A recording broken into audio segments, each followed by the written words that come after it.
পরিমাণে আল্লাহ তাআলা যে আমাদেরকে ক্যাপাসিটি দিয়েছে, আমাদেরকে যে কত প্রিভিলেজ আল্লাহ তাআলা আমাদেরকে দিয়েছে আমরা জানিই না। আমরা আমাদের দেহে কত শক্তি সম্ভাবনা নিয়ে যে ঘুরে বেড়াই আমরা অনুধাবন করি না। এজন্য সময়গুলোর কাজে লাগাও। কিন্তু আফসোসের সাথে লক্ষ্য করা যাচ্ছে যুবকদের চরিত্রকে ধ্বংস করে দেওয়ার জন্য যে কয়েকটা হাতিয়ার আছে সবগুলো বাংলাদেশে আছে না নাই? ইয়াবা আছে না নাই? ফেন্সিডিল আছে না নাই? হিরোইন আছে না নাই? মারিজুয়ানা আছে না নাই? এই ফেন্সিডিল ইয়াবা আগে শুনতাম ইউনিভার্সিটির ছেলেরা খাইতো, এরপরে নাইমা আসলো কলেজে, এরপরে হাই স্কুলে, এখন প্রাইমারি ছেলেদের হাতেও ইয়াবা ঢুকছে। চিল্লা এখন ঠিক কিনা? দেশের যুব সমাজ আজকে কোথায়? পর্নোগ্রাফি, এক একটা মোবাইল এক একটা হিন্দি সিনেমার কারখানা। ইন্ডিয়ান নায়িকাদের কোমর দুলানো ডান্স আছে না নাই?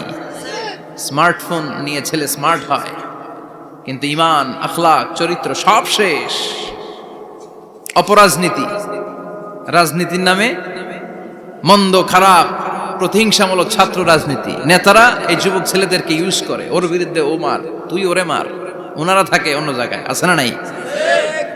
এভাবে আমাদের দেশের ছেলেদের চরিত্র, তাদের সম্ভাবনাকে আমরা নষ্ট করে দিচ্ছি। যুবক ভাইয়েরা, in the day of judgement, কিয়ামতের কঠিন ময়দানে আল্লাহ তাআলা 7 শ্রেণীর ব্যক্তিকে তার আরশের নিচে ছায়া দিবেন।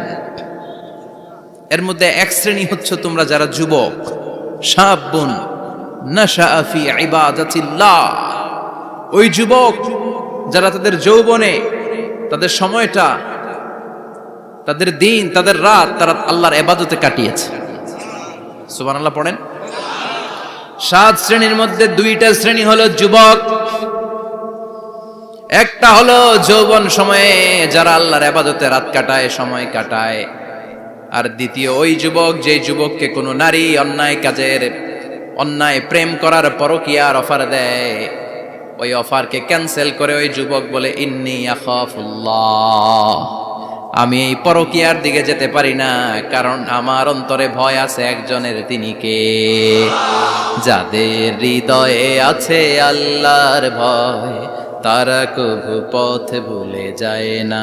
আল্লাহর প্রেম ছাড়াই দুনিয়ায় কারো কাছে কোনো কিছু চায় না, ঠিক কিনা?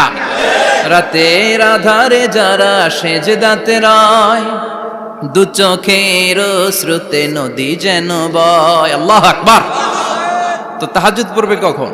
ফজরই তো পড়তে পারে না, আছে না নাই? রাতের আধারে যারা সেজদাতে রয়, দু চোখের শ্রুতে নদী যেন বয়। ছলনার হাতছানি যতই ডাকুক, পেছনে ফিরেও সে তাকায় না। যাদের হৃদয়ে আছে আল্লাহর ভয় তারা কবু পথ ভুলে যায় না। আল্লাহর প্রেম ছাড়াই দুনিয়ায় কারো কাছে কোনো কিছু চায় না। চিল্লায় বলেন ঠিক কিনা? তার মানে প্রথম হচ্ছে এক যুবক, যেই যুবক তার যৌবন কালের সময়টা আল্লাহর ইবাদতে কাটায়। দ্বিতীয় হলো এমন যুবক পরকীয়ার অফার পেয়ে সে বলে আমি ভয় পাই একজনকে, তিনি কে?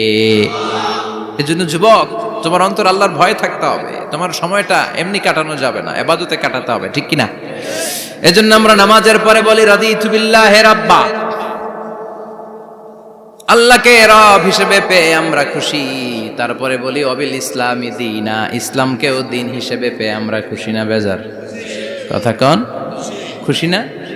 আপনি খুশি হইলে আপনার লাভ, খুশি না হইলে আপনার লস। ইসলামের বিজয়কে সমুন্নত করবে কে? ইসলামের পতাকা পথ পথ করে হোয়াইট হাউসের উপরেও একদিন ঝুলবে। চিল্লায় বলেন ঠিক কিনা?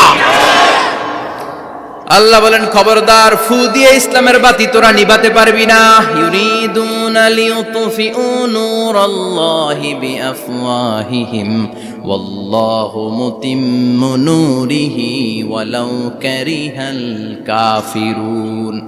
ইসলাম বিরোধীরা চায় মুখের ফুৎকারে ইসলামের বাতিকে নিভিয়ে দিতে।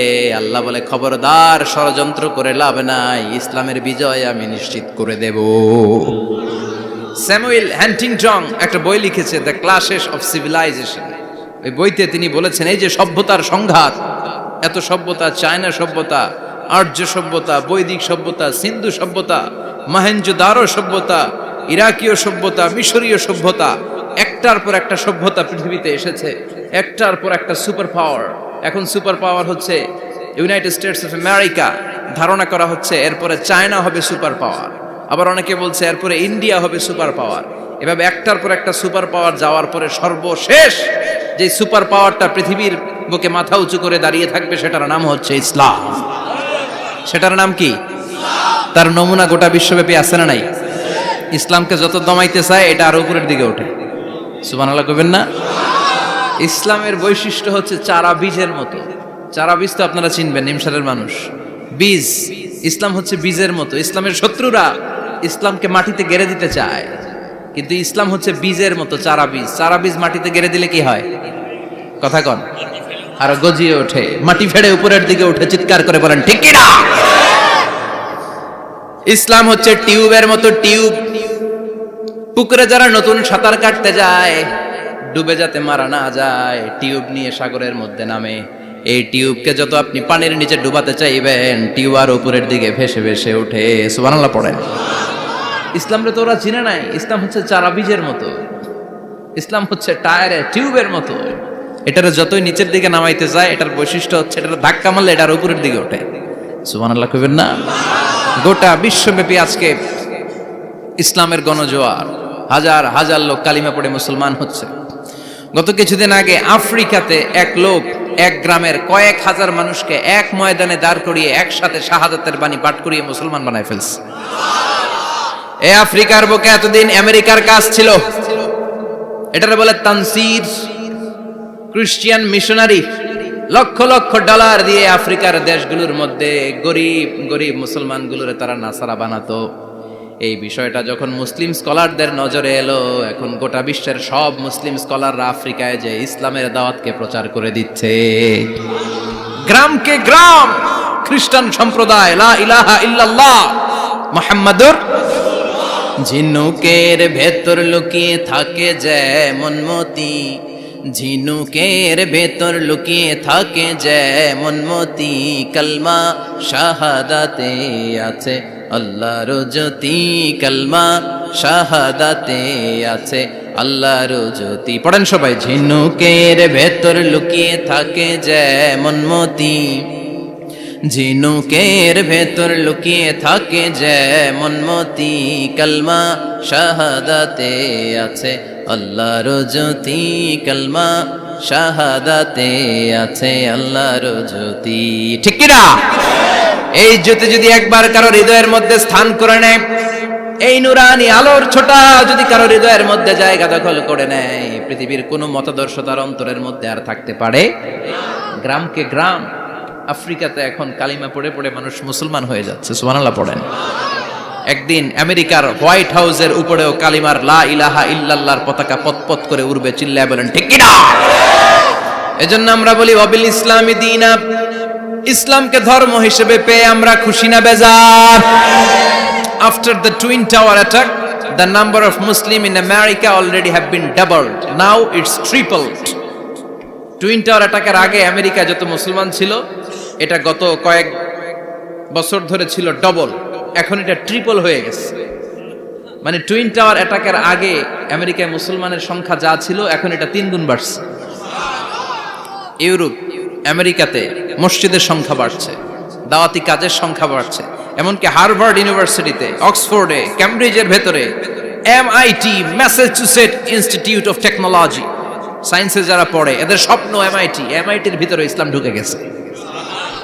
এজন্য ইসলামের আলোকে কেউ নিভিয়ে দিতে পারবে?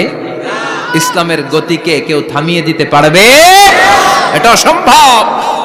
এজন্য ইসলামের বিজয় সুনিশ্চিত। আমরা যারা লেগে থাকতে পারবো, আমাদের কপালকে উজালা করে দিবে কে? আর বিরোধিতা যারা করব তাদের সব শেষ, দুনিয়াও শেষ, আখিরাতও আমও শেষ, সালাও।